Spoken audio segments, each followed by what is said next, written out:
السلام عليكم ورحمة الله وبركاته. الحمد لله الذي خلق الخلق لعبادته وطاعته ونهاهم عن معصيته ومخالفة أمره. الحمد لله الذي وعد الطاعين بمغفرته وحسن ثوابه وتوعد العاصين بنقمته وسوء عذابه.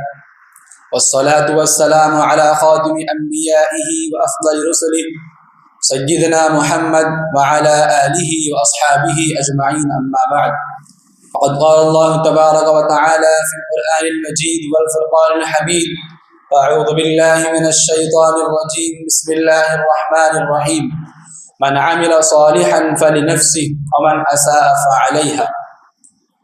سادتي الكرام، إن المعاصي والذنوب التي يقترفها الناس آناء الليل وأطراف النهار لها آثار مدمرة على الأفراد والشعوب وعلى الأمم والأقوام، ذلك لأن قوام الحياة وصلاحها إنما هو في طاعة الله والامتثال لأمر الله وفي الاستقامة على الدين الحنيف والتقيد بشرع المتين. فإذا وجد الانحراف والميل في سلوك الإنسان كتب عليه الحرمان والشقاء. قال الله تبارك وتعالى: ومن أعرض عن ذكري فإن له معيشة ضنكا.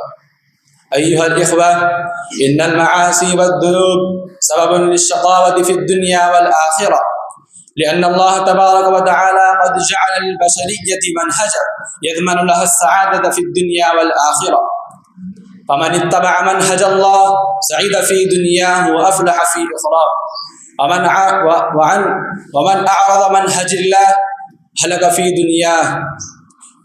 وقال الله تبارك وتعالى: وضرب الله مثلا قرية كانت آمنة مطمئنة يأتيها رزقها رغدا من كل مكان فكفرت بأنعم الله فأذاقها الله لباس الجوع والخوف بما كانوا يصنعون. أيها الإخوة، إن المعاصي ذل ومهانة وضعف وحقارة، فإذا وقع الإنسان في معصية الله هان على الله وهان على الخلق.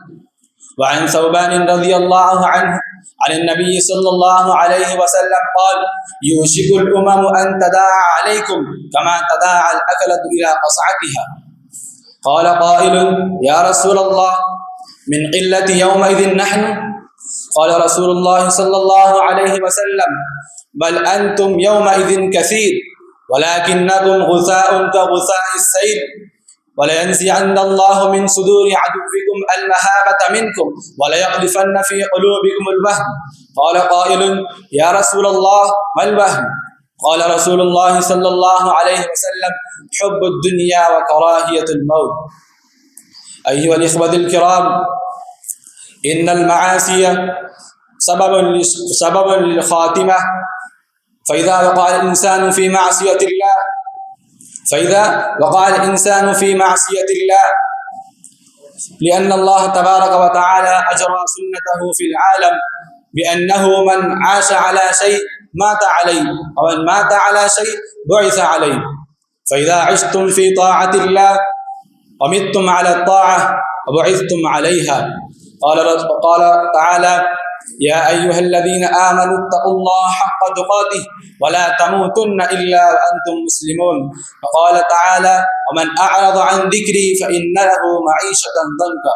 وعن جابر رضي الله عنه قال: قال رسول الله صلى الله عليه وسلم: يبعث كل عبد على ما مات عليه. أقول قولي هذا، أستغفر الله لي ولكم ولسائر المسلمين من كل ذنب، فاستغفروا إنه هو الغفور الرحيم.